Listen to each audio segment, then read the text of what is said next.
Atelier Z vous est présenté grâce à la collaboration des laboratoires Carilis et de Miss Productions.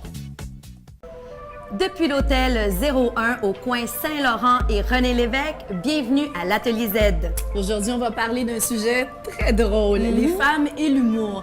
Et pour jaser avec nous, j'inviterai Dorothy Rowe à venir nous rejoindre. Non, c'est quoi? Il n'y a rien de drôle là-dedans. Non, les filles, moi, je pars, je m'en vais. Non, je pars plus avec vous. Je suis plus votre amie. Non. Qui a dit que j'étais drôle? Non, mais vous êtes folle? Non, On se retrouve dans l'Atelier Z.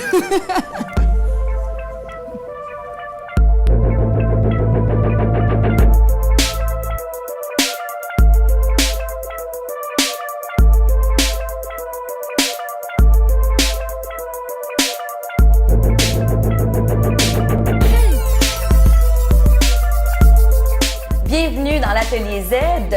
On est avec notre invité au sourire contagieux, l'humoriste Dorothy Rowe. Merci beaucoup d'être avec nous. Ben, ça fait plaisir, hein. Aussi, vous avez de très, très beaux sourires, donc, hein. Merci. C'est réciproque.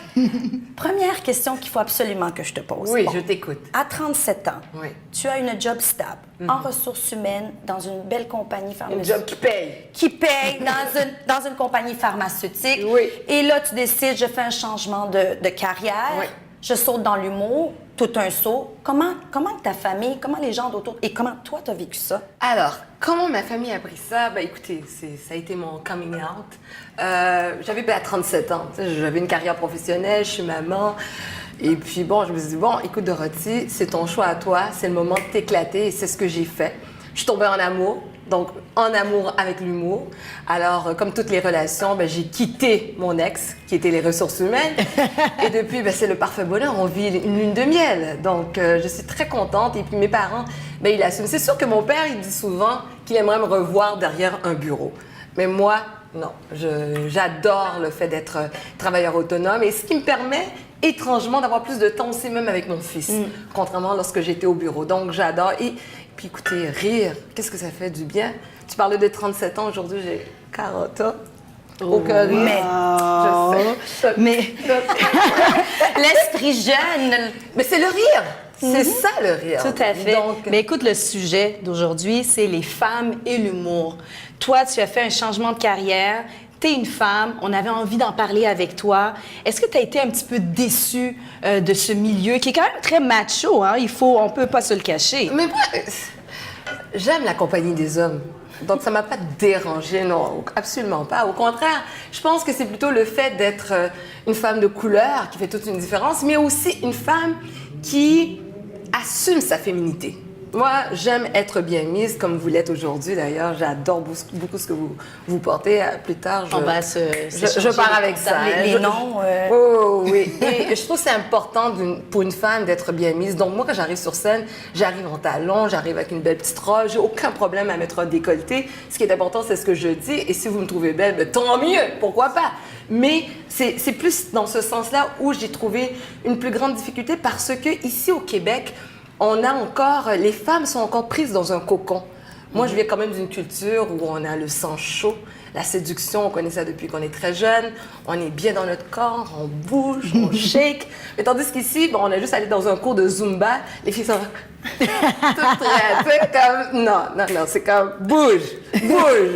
Alors, donc, c'est tout ça qui, pour moi, est un défi en tant que femme, avant toute chose, et de faire sa place. Et écoutez, et tant mieux, c'est un beau défi. Mais justement, en tant que femme, y a-t-il des sujets, parce que l'humour, c'est une réflexion de la société, y a-t-il des sujets qu'en tant que femme, tu ne veux pas aborder, ou des sujets qu'en tant que femme, tu dis, je me dois des aborder? Ben, moi, j'aborde tous les sujets. Aucun tabou. Aucun tabou. Moi, la seule limite que je me suis donnée, c'est que si je ne suis pas capable de dire certaines choses devant mes parents, je ne le dirai pas en public. C'est vraiment la seule limite que je me suis donnée. Ou sinon, je vais interdire mes parents à assister à mon show. Parce que oui, ça peut m'arriver d'être ouverte, mais jamais dans la vulgarité. Moi, j'aime beaucoup la subtilité. Oui, une dame, quand même. J'aime la métaphore, je vais dire les choses autrement. De la même manière qu'un homme, lorsqu'il vient m'aborder, j'aime qu'il passe autrement, tu vois. En faisant mes recherches, j'ai lu, puis ça m'a vraiment beaucoup interpellée.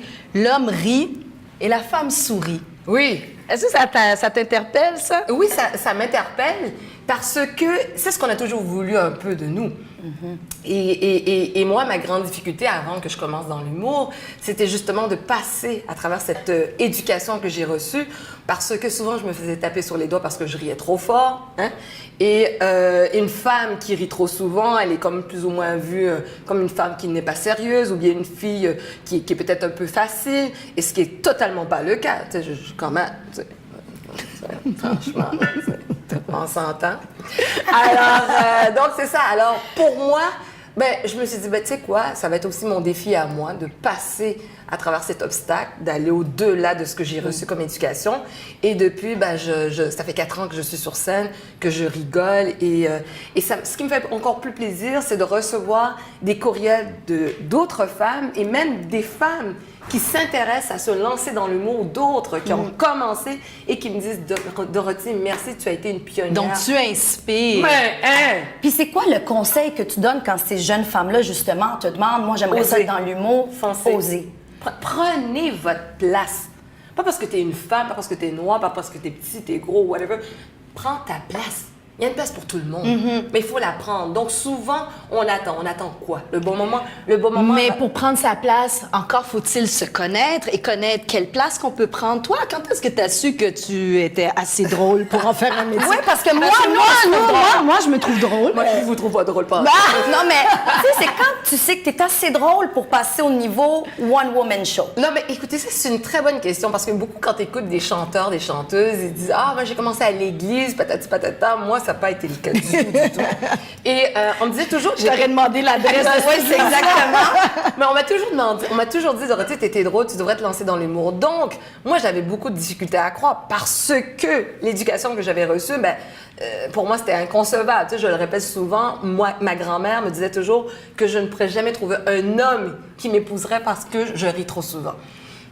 Wow! Elle m'a fait faire ça. Eh bien... Alors, c'est ça. Donc, à ce moment-là, je me dis, bon, il faut aller de l'avant. Il faut aller de l'avant. Puis, moi, j'ai osé. J'ai été prendre un cours à l'École nationale de l'humour. OK, parfait. Quand je suis montée pour la première fois sur la scène, pour moi, ça a été la consécration. Quand j'ai reçu cette bouffée de rire, je me dis, bon, Dorothy, c'est ta place. Je pense que le public a envie d'entendre les choses autrement, d'aborder les sujets d'une autre façon ou bien d'une autre bouche. Fonce. Donc, c'est ce que j'ai fait, puis c'est ça. Nicolas Boucher, de la programmation du Gala Juste pour rire, il a dit quelque chose que j'ai trouvé un peu... que je veux discuter avec toi. Il dit qu'il ne croit pas qu'il va y avoir une parité hommes et femmes dans l'humour. Il dit qu'un homme drôle, c'est toujours bon, mais qu'une femme drôle, c'est toujours surprenant. Que oui, il y a de plus en plus de femmes, mais que leur plus grand problème, c'est de partir leur premier spectacle solo. Quand il dit « la parité n'arrivera jamais », est-ce que tu es d'accord avec ça? Non. C'est comme dire que les Noirs ne seraient jamais libres. Puis regardez, aujourd'hui, l'esclavage a été aboli. Donc moi, je ne pense pas à ça. Moi, non. Je t'arrête pas à ça. Jamais, je veux dire, il n'y a pas de limite. Il y a une phrase fétiche que j'aime beaucoup dire. Bon, c'est sûr, c'est en lien avec ma couleur de peau, mais j'ai toujours dit, si on a la peau foncée, c'est pour foncer et défoncer les portes. Alors moi, je ne m'arrête pas à ça. J'ai fait mon premier show, mon premier one-woman show il y a 2 ans. Et franchement, là, j'ai eu un très, très beau bulletin, une très belle critique de la presse et je continue, je produis. Maintenant, ça va faire quoi? La 3e année, un show qui est 100% pur cacao, toute seule, comme une belle négresse. et ça marche. Mais il faut oser. Je veux dire, tous les grands que vous voyez, que ce soit le Cirque du Soleil, Céline Dion, ils ont tous commencé par là. Alors pourquoi on va se mettre des limites? Pourquoi? Parce qu'une personne nous l'a dit? Non.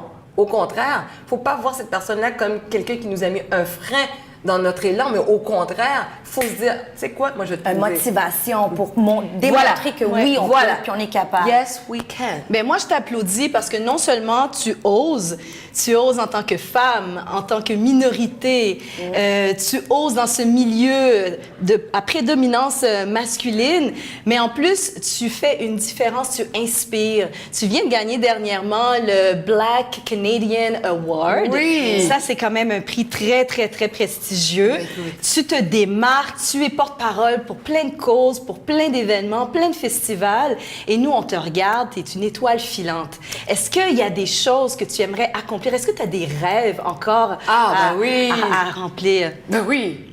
Je rêve de prendre la place de Fabienne Larouche. Rien de moins. Mais il faut rêver. Il faut rêver. Moi, je suis d'accord parce que tu es mon amie. Je te garde près de moi. Donc, je rêve un jour de pouvoir écrire des téléséries parce que moi, je suis née ici au Québec. Et quand j'étais jeune, ben, on s'entend, on n'avait pas autant de personnes à qui on pouvait se référer. Donc, c'est ce qui fait que beaucoup de gens comme moi, on regardait la télévision américaine. Et aujourd'hui, ben, moi, je suis maman, j'ai un garçon de 8 ans. Et vers l'âge de 4-5 ans, il me dit « Maman, il n'y a pas assez de bruns à la télévision. » Donc, je ne peux pas croire que moi, qui a 40 ans, on n'a pas encore évolué. Moi, j'ai quitté Doualé, Michaël Jean, mais aujourd'hui, je peux encore compter sur mes mains le nombre de personnes qui me ressemblent. Alors, il y a encore du travail à faire. C'est pour ça que je dis, il faut prendre la place. Donc, pour moi, j'ai cette mission-là. Et même cette carrière d'humoriste, elle va au-delà de ce que je m'attendais. C'est parce que quand je vois justement les gens qui viennent me voir, je les inspire, tout ça, mais en même temps, ces gens-là m'inspirent. Parce que je me dis, je peux pas baisser les bras. Faut que je continue. Il faut que je continue. Puis je travaillais aux ressources humaines. Et je regarde la liste quand même, quand on regarde la liste des humoristes québécois, il y a encore trop peu de femmes. Ben, Encore trop peu. il y a encore trop peu de femmes et il faut passer. Et c'est pas parce qu'on n'est pas drôle. Non, Je pense qu'elle l'a bien dit tout à l'heure. C'est parce que les femmes n'osent pas. Oui, ils n'osent pas. Les femmes n'osent pas. On rit beaucoup entre nous, le rire est gras, sincère. Puis on aime rire. On aime faire Moi, des j'aime blagues. rire. Et, on est drôle. Et ça nous va tellement bien. De rire aussi. Non. Alors, il faut prendre sa place. Franchement, là, moi, je dis à tout le monde, prenez la place. Je veux dire, c'est pas juste pour moi. Et moi, j'ai toujours dit que je ne regarde pas uniquement le marché québécois, je regarde le monde. Donc, il y a de la place pour tout le monde. Et parlons-en du monde parce que tu as performé en Haïti, là tu as des projets avec l'Afrique. Oui. C'est super excitant tout ça. Oui. Ben, Fait que là tu te promènes puis tu propages la bonne nouvelle. voilà. Que t'es folle. Je propose. Oui, c'est ça. En d'autres mots, oui. Et que je suis schizophrène, parce que bon, vous savez, dans ma carrière d'humoriste aussi, j'ai plusieurs personnages. Donc, je me dis, bon, ça doit être un C. Mais oui, tout à fait. L'année passée, j'étais en Afrique. Cette année, 3 fois en Haïti. Et je compte retourner encore en Afrique pour une tournée de l'Afrique de l'Ouest. Alors oui, définitivement, comme je vous dis, le monde est grand. Il y a de la place pour tout le monde. Alors moi, Et c'est tu ce que je fais. t'arrêtes pas juste avec Non. les spectacles, il y a aussi l'Internet, tu Oui. rentres dans les Internets. Oui, Il se passe des choses là de ce côté-là pour toi. Oui, en fait, moi, ce que j'aime, c'est que dans cette carrière d'humoriste aussi, c'est que plus jeune, je rêvais toujours d'être une femme d'affaires. Ouais. Puis moi, j'ai travaillé dans une agence de placement, puis je croyais atteindre le sommet parce que un jour, je suis arrivée devant la porte des ascenseurs dorés. J'avais mes C'était talons nul. hauts. Voilà, je suis arrivée. Je m'asseyais sur mon bureau, là, les gens me passaient. La souplesse est encore là. Ça marche. Alors, là, je suis arrivée, je me dis, je suis arrivée. Mais non, au contraire, avec cette carrière d'humoriste, ben bon, c'est vrai que j'ai écrit mes textes, tout ça, mais il y a encore plus à faire. Donc, moi, j'ai envie d'écrire pour des téléséries. Il y a le web qui m'intéresse. Il y a d'autres productions qui m'intéressent. Cinéma? Un cinéma, voilà, écoute. Peut-être écrire pour le cinéma. Ah. Mais moi, je suis un petit peu paresseuse. D'apprendre les textes, là, ouh, franchement, je félicite les acteurs, les actrices. Mais écrire, oui. Fait que t'es Offrir vraiment des une rôles. femme pieuvre.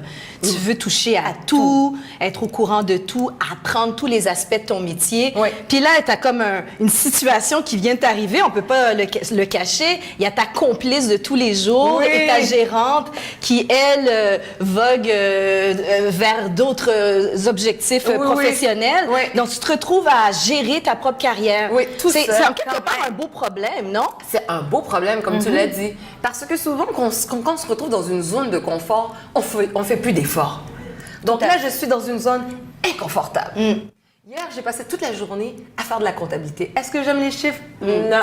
Mais fallait C'est que pas ça soit drôle. fait. Non, c'est pas drôle. Mais en les faisant, j'ai commencé à comprendre certaines choses. Les entrées, les sorties, aller, galer. Et j'ai commencé à comprendre certaines choses où je me disais, bon, Dorothée, c'est une bonne chose Le pour toi de dessous du prendre. métier. Oui, les dessous, de prendre conscience de ça, mais aussi de prendre en charge de sa carrière vers où je m'en vais. Donc maintenant, je suis plus en mesure de regarder, OK, Dorothy, voici la direction. Et moi, je me suis toujours considérée comme un produit. Donc, je suis un produit. Et quel est l'objectif de cette compagnie? C'est quoi la vision qu'on a? Comment on veut placer ce produit-là sur le marché? Mais oui, il y a du branding à faire, du marketing, voir toutes les plateformes. Alors moi, ça me stimule encore plus ce côté intellect. J'adore ça. Mais c'est sûr aussi que côté création, ça demande aussi une discipline parce que ça me prend du temps pour écrire. En tout cas, tu relèves le défi haut la main. Dorothy, tu restes avec nous. Oui! Vous restez avec nous. Parce qu'on vous revient après la pause avec nos chroniqueuses Madalina et Madoua.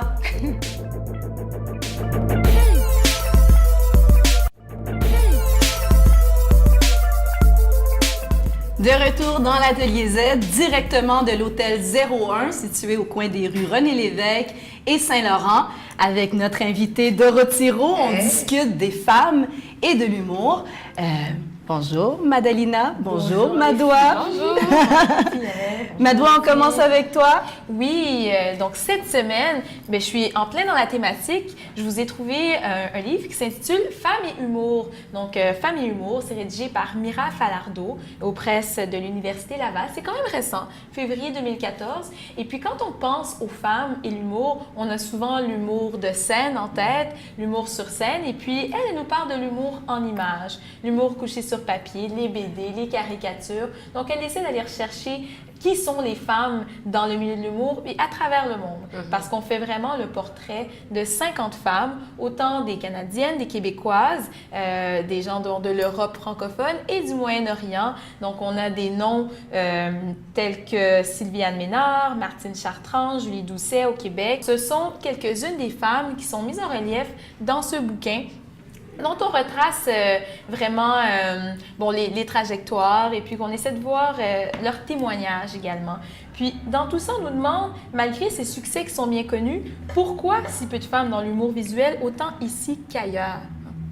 Pourquoi? C'est ce qu'on apprend. Puis dans le livre aussi, au niveau de la proportion, on nous dit qu'il y a environ entre 2 et 7 % des femmes qui forment le monde de l'humour visuel. Et cette proportion-là n'a pas vraiment changé depuis 30 ans. Donc pourquoi? Ou on se dit, peut-être au niveau des sujets, les femmes sont sensibles, on aime ça parler de nos émotions, nous autres.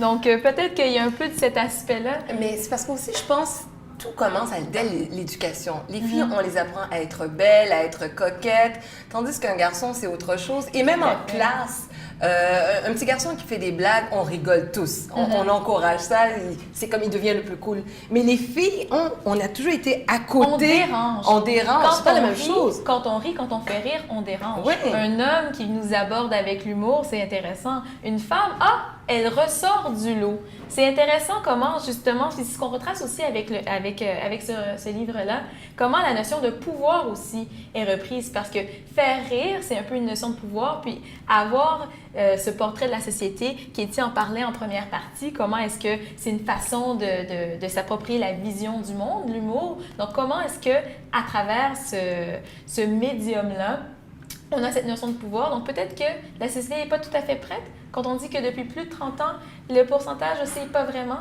Puis elles se sentent isolées. Souvent, c'est ce qu'on retrouve. Des femmes, autant ici qu'au Moyen-Orient, autant on pourrait penser qu'au niveau culturel, ça change, mais non. Elles se sentent isolées, puis se disent qu'elles ne sont pas capables de passer à travers les frontières.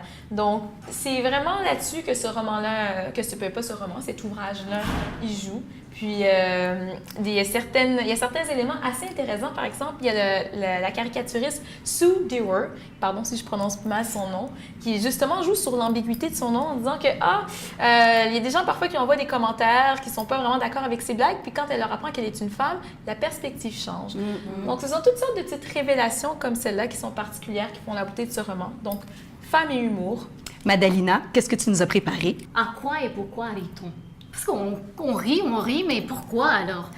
Et ça, après avoir vu sur Internet des capsules humoristiques, c'est très à la mode, sur deux jeunes Québécoises, une qui demeure ici, à Québec, qui s'appelle Sylvie Torini, alias Carole, et l'autre qui demeure à Paris, qui s'appelle Solange.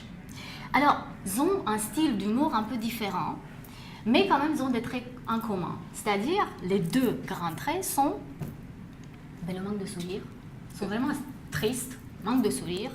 Et elles jouent la carte de l'absurde. Donc, elles sont déprimantes. Elles ne sont pas mises sur le 31, elles ne sont pas très arrangées. De là à là. Pas du tout. Et pourtant, elles font rire les gens et elles ramassent des milliers de clics sur Dailymotion et YouTube. Alors, c'est un humour différent, moins bruyant, comme tu disais, Yamel, mais plus porté vers une réflexion. Et alors, si rire, c'est inné. Et Dorothy, elle peut le confirmer, puisqu'elle dit qu'elle est née en rien. Oui, tout à fait. On va demander à ta mère. Faire rire les autres, ce n'est pas une mince affaire, je trouve. Il y a les écoles, ça s'apprend, mais quand même. Alors, en faisant mon enquête, j'étais surprise de voir qu'il existe très peu d'études sur le rire et l'humour, mais intégral, global. C'est-à-dire, regardez aussi le point de physiologie, biologique, mais aussi culturel. Mais j'ai trouvé quand même un. Il est bon. Il est bon. C'est fait par un monsieur qui s'appelle Stephen Legarrey de l'Université de Montréal. Et il nous propose 5 hypothèses sur l'origine évolutionniste du rire et de l'humour. Vous voulez savoir? On veut savoir. Oui, on veut savoir. Moi, je veux tout savoir. Première hypothèse, c'est celle de la manipulation sociale, puisque dans un groupe, le rire crée la cohésion, crée des liens. Mais automatiquement, on exclut des individus. Et quand on fait une blague, on a une cible. Deuxième hypothèse, c'est celle de la socialisation. Pardon, socialisation. Ça. Oui, c'est bon, c'est ça. C'est ça. Je suis dans le rire. Ça fait rire, c'est facile. Je suis sur mon temps entier. Voilà. Pourquoi? Parce que c'est un comportement universel, vous voyez? Ça passe. Et en plus, ça crée des liens. Vous sentez C'est pas? vrai. Ça crée des liens affectifs. Alors, troisième hypothèse, c'est de la sélection sexuelle. Et là, on est en pleine séduction. On est intéressé. Vas-y. Je ne vais pas m'étaler quand même. Je vais juste dire que les hommes produisent plus d'humour. Ce sont les faits. Mais quel type d'humour? Mais plus agressif et un peu plus compétitif. Quatrième hypothèse, ça sent bizarre, hein? C'est le signalement honnête. Autrement dit, le rire est coopératif et pas trompeur. Si je te souris, c'est que je t'aime. Cinquième hypothèse, c'est la contagion émotionnelle. Autrement dit, c'est l'effet miroir. C'est comme le bâillement. Donc, je ris, vous riez. Bon. Alors que faut-il pour rire? Mais je pense encore une chose, en fait, je pense que l'humour, il faut que ce soit avant tout naturel, spontané. Et aussi, je crois, ce qui fait rire les gens, c'est vrai, comme tu disais, il y a plusieurs, en fait, comme l'étude montrait, il y a plusieurs aspects qui font rigoler les gens. Mais en tout cas, moi, s'il y a quelque chose qui me fait vraiment rire, c'est quand c'est spontané, quand quelqu'un tombe, mais d'une manière non calculée, quand c'est une blague, mais qui vient d'une histoire vraie, ou bien peut-être qui a été un peu trafiquée. Moi, ça vient me chercher. Et comme tu dis, bon, c'est pas nécessairement que la personne doit avoir un sourire, mais elle peut être... Donc pour toi, le rire, c'est vrai. Oui, pour moi, c'est vrai. Et en fait, je parle pour moi, parce que moi, j'ai toujours dit, ce que j'aime avec cette nouvelle carrière en humour, c'est un prolongement de ma personne. Alors, quand tu disais comme ça que, bon, malheureusement, plus on vieillit, moins on rigole... Non, moi, c'est pas arrivé au bout. Hein. non, mais je pense au contraire. Au contraire, moi, c'est comme la beauté. Plus tu vieillis, plus tu veux rire. Plus je vieillis, plus... Au contraire. Parce que, justement, je suis capable de faire l'autodérision. Je m'assume, je suis bien dans ma peau, donc En tout cas, une chose est sûre, le rire est complet lorsque quelqu'un nous sourit en retour ou rit en retour de notre blague. Justement, le rire, c'est une communion pour toi. Mais est-ce que tu crois qu'on peut faire des blagues comme les gens font sur Internet, sans public, Oui, sans rapidement, avoir, très rapidement. Oui, c'est possible de le faire. Moi, je m'amuse au niveau des réseaux sociaux d'écrire simplement des anecdotes. Et de voir les réactions. Et les gens ils me disent, écoute, je suis au bureau, tu me fais rire. Mais j'ai simplement écrit. Je ne suis pas là. Les gens ne me voient pas. Je ne fais qu'écrire simplement et les gens rigolent. Pourquoi? Parce qu'on amène les gens à imaginer. On amène les gens dans notre univers. Et comme je vous dis, quand ça touche à notre réalité, ou sinon si on retrouve... concerné. Exactement. Ou bien s'il y a certaines références, il peut y avoir des références culturelles, mais il y a Et des où est-ce qu'on peut inviter les gens justement dans ton univers? virtuelle. Ah, ben sur les réseaux sociaux, Dorothy Rowe partout, Facebook. Ah, voilà, TikTok. vous savez où la trouver. Dorothy, c'est déjà la fin. Non! Oui! Non, non, Merci, on va terminer Madalina. comme ça. Merci beaucoup. Elle est complètement folle. Alors, Dorothy, merci d'avoir été avec nous. Restez avec nous parce qu'on vient avec la conclusion et nos coups de cœur. Merci. Complètement folle.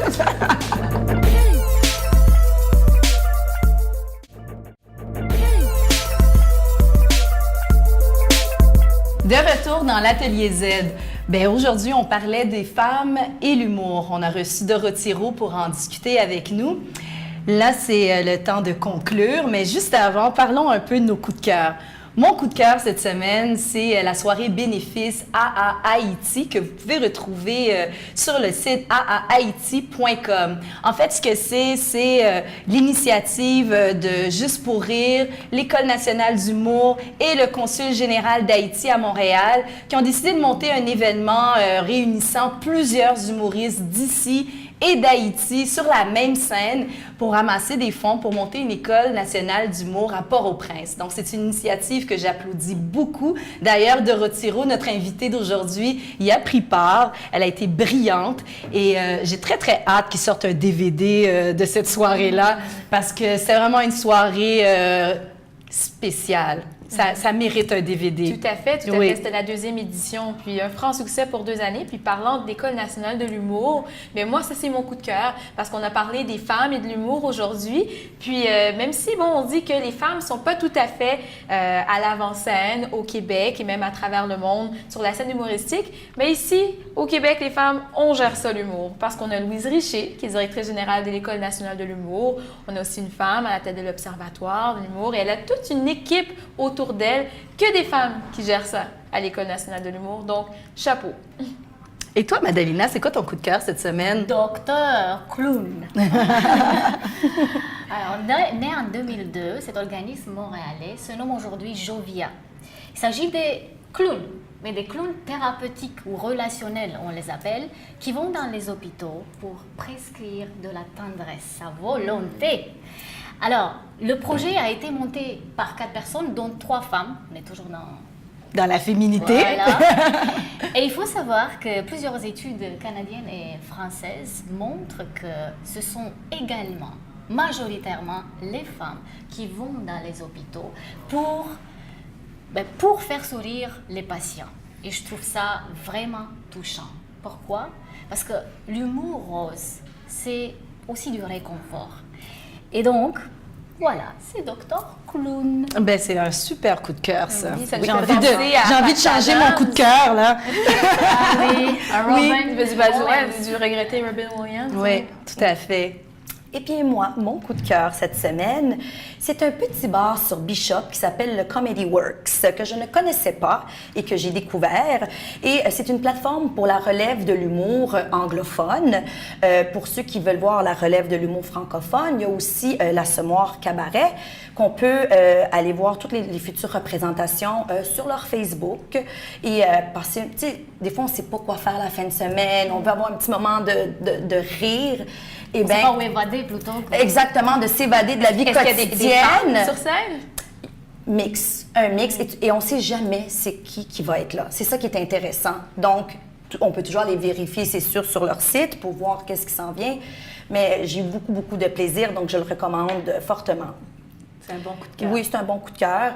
Et puis, ben merci beaucoup, Madalina et Madoua, pour les super belles chroniques. On remercie aussi Dorothy Rowe de sa générosité. Et nous, on se retrouve la semaine prochaine avec des nouveaux sujets.